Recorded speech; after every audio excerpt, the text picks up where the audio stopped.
Hello, welcome to this week's review of the Gilmore Girls. This is going to be episode 20. P.S. I love, I should say, dot dot dot. And the episode opens in Luke's diner. The girls are playing a classic sort of other version of the I love you type game or my future partner type game where they basically count to three, look out the window, and they point out someone who's then going to be like in the game anyway, like a future husband. And there's a hilarious moment when for Lorelai it turns out to be Kirk, and Kirk takes another step to being the classic sort of like ultra nerd because there's a nice shot of him doing his hair in Luke's diner window, and Luke even joins in on the fun when Kirk comes in the diner and the girls have a bit of fun at his expense. But we're slowly getting more of Kirk, which is awesome. But when it comes to Rory's turn, Dean conveniently walks past the window, so not good. So this episode really continues the fallout from their breakup and just how Rory's not dealing very well with it. She takes it out on everyone. She's really angst ridden. She gets mad at Lane because it turns out Lane and Dean are study buddies, and Lane didn't tell Rory to try and protect her feelings. And then there's a plot later on when she gets mad at her mother Lorelai, who hasn't told her that she's now started to see Max again, and that comes out at school in a conversation where Max obviously thought Rory already knew. So it leads to this big blow up at the end of the episode where Rory goes and stays with Emily and Richards. I'll talk about that in a moment.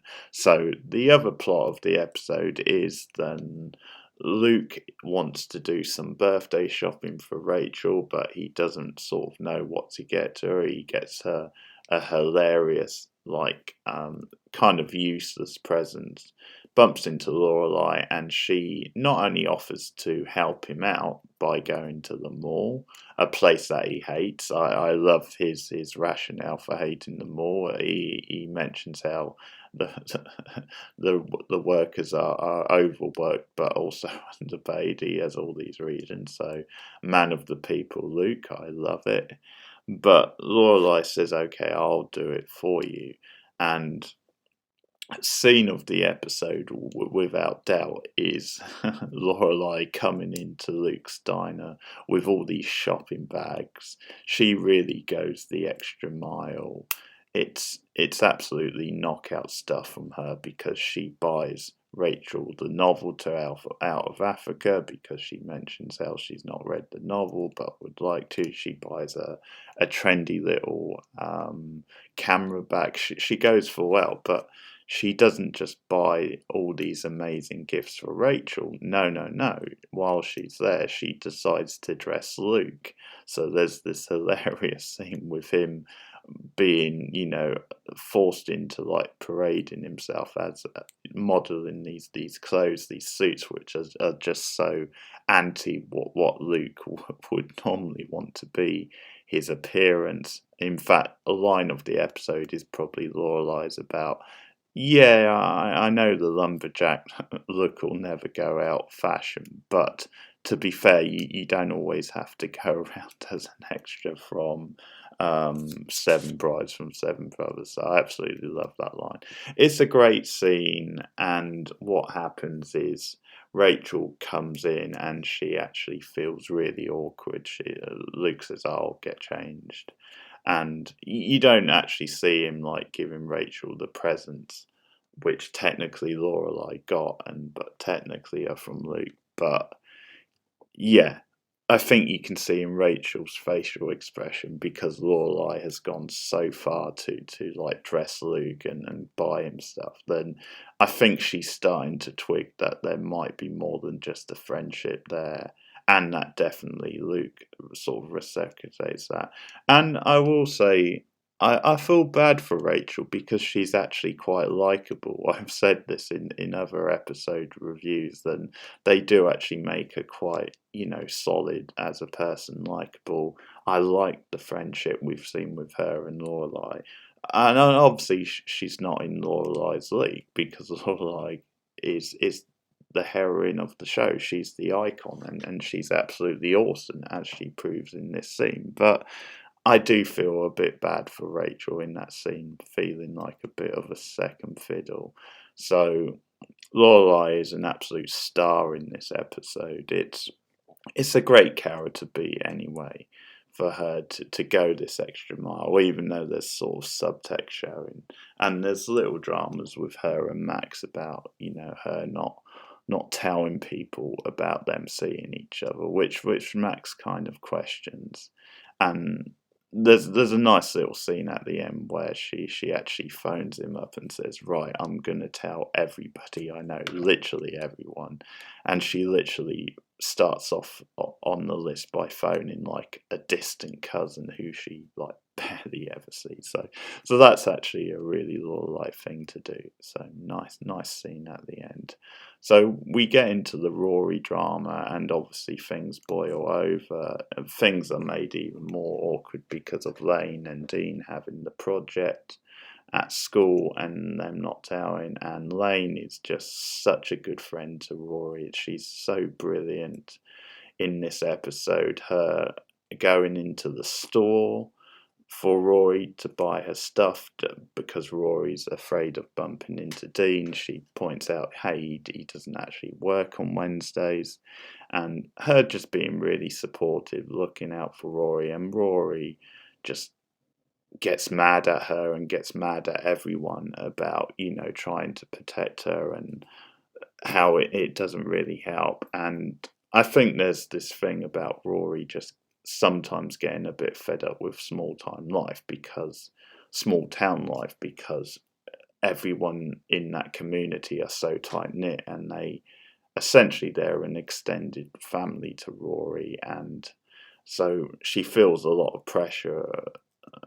And obviously it's a relatable thing because it's Dean's her first love, and yeah, it's really sort of heartbreaking, and she's not dealing very well. I actually do quite like the angst-ridden stuff with Rory, just because it feels quite relatable. I think we had some of that stuff earlier in the season, actually, when she first met Dean. But yeah, she's obviously in a bad place, and she's very rough on Lane, I have to say. Of course, they make up by the end of the episode, but yeah, totally on Lane's side in that scene, and the image of Lane sitting down waiting for Rory with the two coffees later is just so adorable, because that's what friends do, and she's great, and obviously. Lane is one of my favourite characters. She's just totally amazing. But yeah, Rory wanting to escape, so she does go to her grandparents, and I think when you get scenes with her and the grandparents, it works really well. So you have the next morning, because I think what this episode shows is that they probably feel that they're missing out on having a proper relationship with Rory because of the distance between them and Lorelai, and I think they probably feel they don't see her enough, so they actually jump at a chance to spend an evening and have her stay. And there's stuff like Rory and Richard both reading the newspaper at breakfast, and they just bond really nicely. It's sort of quite a refreshing shake-up when you see these scenes. Now, Emily here is a bit of a mixed bag, because I think there's a certain glee that she takes in the fact that Lorelai and Rory had a fight, and that Rory came to them, and I think there's a sense of her sort of phoning Lorelai, because she tells him that, hey, don't worry, Rory's here, she's spending the night. But there's a sense of her gloating because she does seem quite smug in the scene before that with Richard when she says to him they had a fight and she came here.